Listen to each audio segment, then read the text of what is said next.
Selamat pagi anak-anak Aikid, apa kabarnya pada pagi hari ini?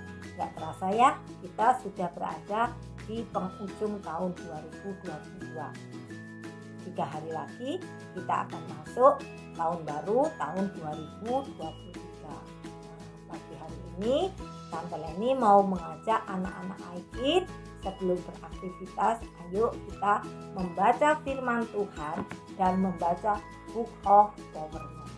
Firman Tuhan diambil di dalam kitab Wahyu pasal 20 ayat 1 sampai dengan 15. Nanti anak-anak Aikid baca sendiri ya keseluruhannya. Tante Leni hanya membaca satu ayat saja yang akan kita bahas bersama-sama, yaitu Wahyu pasal 20 ayat 4a. Lalu aku melihat takhta-takhta dan orang-orang yang duduk di atasnya. Kepada mereka diserahkan kuasa untuk menghakimi. Nah, di perikop Wahyu pasal 20 ayat 1 sampai dengan 15 itu tentang kerajaan 1000 tahun. Nah, di sini ada 4 bagian. Yang pertama, malaikat surga yang memegang kunci maut telah menangkap iblis, kemudian diikat selama 1000 tahun. Nah, tentunya suasananya akan damai dan menyenangkan. Yang kedua, orang-orang yang duduk di atas tahta yang diberi kuasa untuk menghakimi bersama-sama dengan Kristus. Yang ketiga, setelah 1000 tahun iblis dilepas. Nah, iblis akan menyeret orang-orang untuk menjadi pengikutnya. Yang keempat, orang-orang yang menjadi pengikut iblis akan dilempar dalam lautan api dan belerang, tempat binatang dan nabi-nabi palsu disiksa selama-lamanya. Nah, yang kita pelajari ini yaitu poin kedua, Wahyu pasal 20 ayat 4a, di mana Rasul Yohanes melihat orang-orang yang duduk di atas tahta yang diberi kuasa untuk menghakimi bersama-sama dengan Kristus.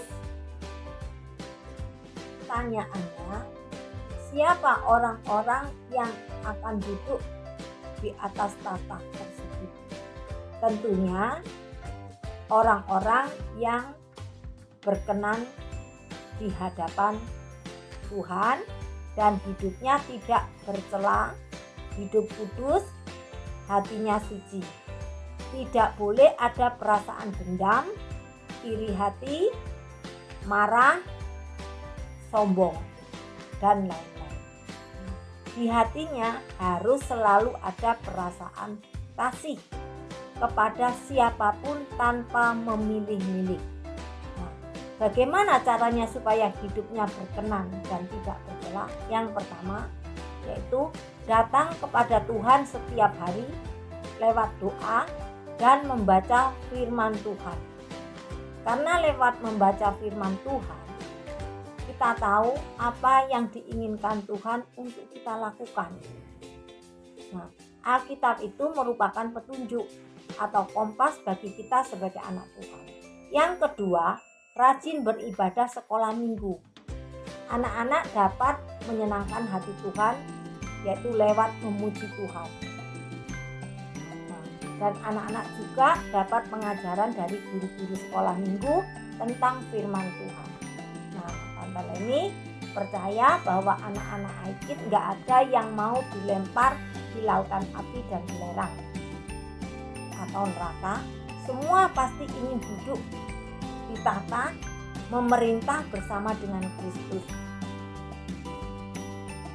Nah, Tante Leni ingin mengajak anak-anak Aikid, ayo bersama-sama di tahun 2023 mulai rajin beribadah, rajin membaca firman Tuhan setiap hari agar hidup kita berkenan di hadapan Tuhan sehingga nantinya bisa memerintah bersama Kristus di kerajaan 1000 tahun. Demikianlah firman Tuhan pada pagi hari ini. Tuhan Yesus memberkati anak-anak. Amin.